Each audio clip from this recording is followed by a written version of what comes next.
On Government Order of the Day, number 2. Social Security Amendment Bill, third reading. The Honourable Louise Upston. I present a legislative statement on the Social Security Amendment Bill. That legislative statement is published under the authority of the House and can be found on the parliamentary website. Mr Speaker, I move that the Social Security Amendment Bill be now read a third time. Our government believes people are better off in work. We have already taken steps to strengthen the welfare system's focus on supporting people off benefit and into employment, and our approach is working. During the first month of the traffic light system, obligation failures decreased by 9%. Between January and March this year, over 23,000 people cancelled their benefit because they found work. This is an 11% increase on the same period from 2024. This bill seeks to amend the Social Security Act and the Social Security regulations to expand and enhance welfare settings to continue supporting people off welfare and into work. The welfare system will always be available to support people when they need it, but as this government has said from the start, people who can work need to meet their obligations to look for a job and be held accountable when they don't. I want to quickly outline the key policy proposals in the bill. And Mr Speaker, quite simply, this bill introduces non-financial sanctions to expand MSD's toolkit. Non-financial sanctions provide an alternative option to reducing someone's benefit, which is a financial sanction, when responding to a person's first work-related or social obligation failure. They will only be an option for a person in active case management and or a person with dependent children. Money management and community work experience are the first two non-financial sanctions implemented from the 26th of May. The bill also extends the period over which an obligation failure counts against people from 12 to 24 months, with the exception of youth clients, increasing the likelihood that those who are repeatedly refusing to comply with their obligations will have their benefit cancelled if they remain on the benefit for more than a year.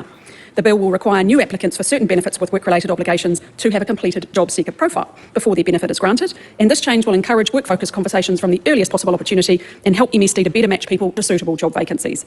The bill will also reduce the amount of time someone who is on job seeker support before they reapply for the benefit from 52 to 26 weeks. This means that clients will have more frequent engagements with MSD about employment. Mr Speaker, as this bill goes through its third reading, I would like to thank the Social Services and Community Select Committee for its considered recommendations to improve the bill, and in particular their recommendation to include two further non-financial sanctions, report job search and upskilling. These additional non-financial sanctions will be available by October. Mr Speaker, I want to put on record my thanks to the officials who worked hard on this very important piece of legislation and the MSD staff that get up each and every day to support New Zealanders into employment. I also want to thank the members of the public and organisations who provided both written and oral submissions on the bill.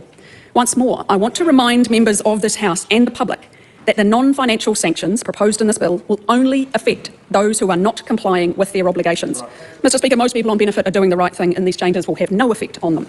The bill represents another step forward in refocusing our welfare system, creating a more transparent, accountable and work-focused environment for job seekers.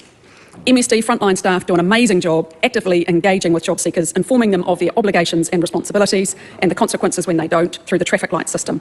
But they also provide incredible support to help New Zealanders find work. This matters because work is more than about money.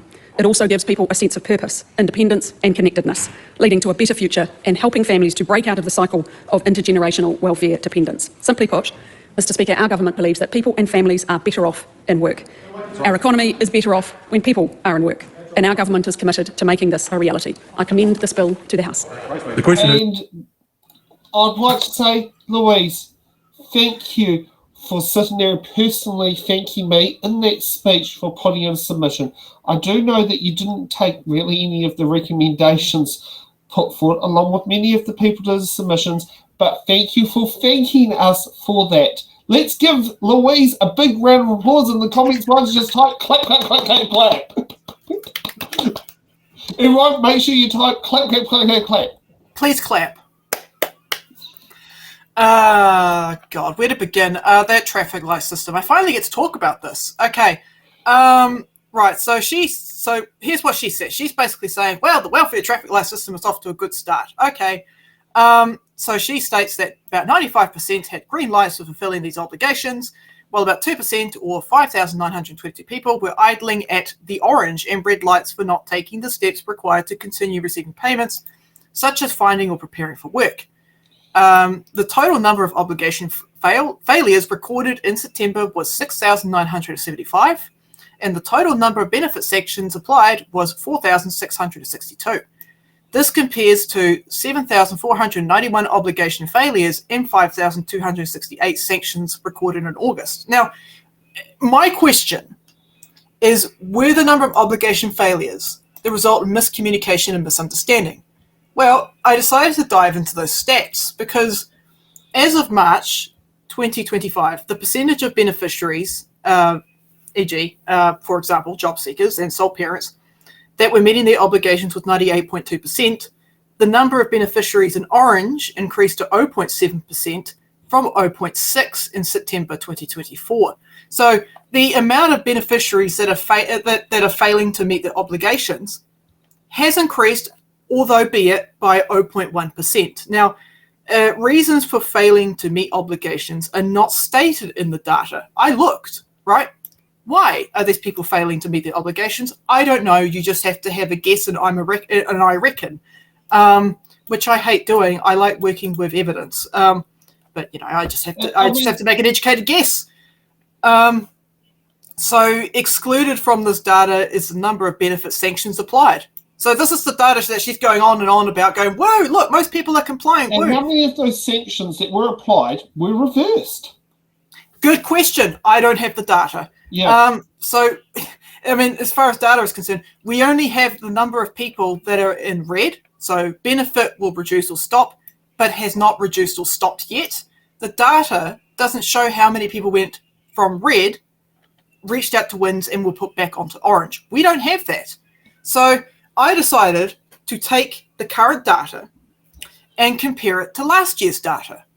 So at the end of September 2024, about 205,000 people were receiving job seeker support, and about 78,000 people were receiving sole parent support. In the September 2024 quarter, so keep in mind that when Louise is going on and on, yay, September data, she's just talking about the month of September. Now, the way how normally the data is presented is through quarters. Batches. Yeah, it's done in batches. Yeah.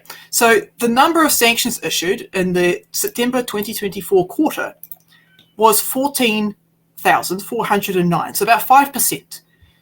This is an increase of 8,232, or 133.3% from September 2023 quarter. So the amount of people that she's going, yay, look, most people are meeting their obligations, and the number of beneficiaries that are in orange, and red, and all the other traffic light flavors. Well, here's the thing. She's forgetting about how many people have been slapped onto sanctions. We saw a 133.3% increase compared to the September 2023 quarter. So we're comparing years to years. What the fuck? Like, why? I would like to know why they're getting sanctioned. Why were sanctions lifted so much? Why was there a sudden increase in sanctions? Yes, Were why they being issued willy-nilly? Yeah, I mean, listen, I in that same data that I was looking at and I'm going to put that in the data. So, put the data in the data. Shit, what the fuck am I talking about? Put the data in the chat. Put the data in the chat. There you go, ladies and gentlemen. So you can compare 2024 to 2023. Now, in the benefit facts fact sheet snapshot, right? What I found is that the main reasons that people were getting sanctioned were because people were unable to attend appointments, including seminar appointments, and failing to prepare for work. So not only is there potentially miscommunication because you got a new system put in place, but you also got people, once again, they can't go to the meeting. Yeah. And they're getting punished because they don't have reliable transport options, or they don't have support to get to wins. Yeah. And yeah, that's pretty much my commentary on that, comparing the stats. But yeah, so when you see Louise getting really excited about traffic lights, right, keep in mind she's not talking about the number of people that have been sanctioned. Okay? And she's not talking about the ones that are on Old State Highway 1 opposite the toilets that you used to have to pay either. Oh, apparently my link is not working. I will try and make that work, but please continue, Sam. Okay.